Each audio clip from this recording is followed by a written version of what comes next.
एक गांव था, नाम था ढोलकपुर।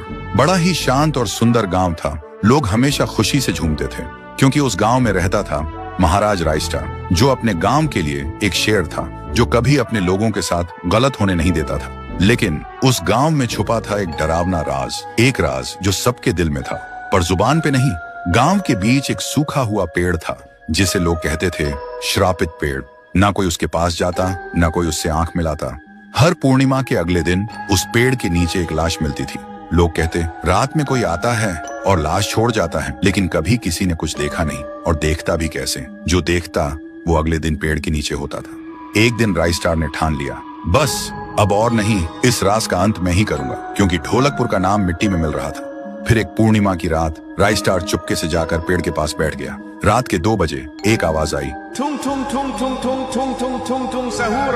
और फिर वो पेड़ भूत में बदल गया। वो भूत कुछ अजीब सा था, एक भयानक शैतानी हंसी वाला चेहरा, आंखें बड़ी बड़ी। वो पेड़ चल के एक घर के गेट को जोर जोर से खटखटाने लगता है। तभी एक आदमी डर के मारे आवाज सुन के बाहर निकलता है। वो भूत अपने लकड़ी जैसे हाथ से एक ऐसा थप्पड़ मारता कि उसकी सांस वहीं थम जाती है और उसी जगह उस लाश को ले जाता है और वापस फिर से पेड़ बन जाता था। देखते ही रायस्टार का दिल कांप जाता है, पर वो कुछ बोलता नहीं।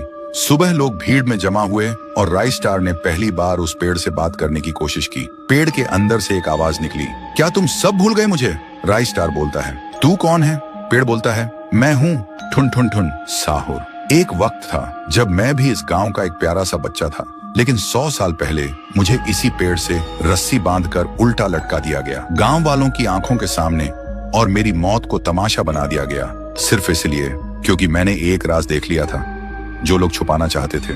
और उसी पल से मेरी रूह इस पेड़ से जुड़ गई। उस दिन से मैं इंसान नहीं, एक सज्जा बन गया और हर पूर्णिमा में एक राजदार को चुनता हूँ और फिर उसे उसकी खामोशी का हिसाब देता हूँ। रायस्टार बोलता है, लेकिन अब तो वो लोग मर चुके हैं ना जो तेरा कसूरवार थे। अब तू मासूम लोगों को क्यों मार रहा है? पेड़ कुछ देर चुप रहता है, फिर बोलता है, ठीक है, बस एक बार मुझे याद करो, एक दिया जला दो, फिर मैं कभी किसी को नहीं मारूंगा। फिर रात में सब लोग आते हैं, एक एक दिया जलाते हैं और तभी पेड़ अपने आप से आग पकड़ लेता है और आखिर में मुक्ति मिलती ठुन ठुन ठुन साहुर को।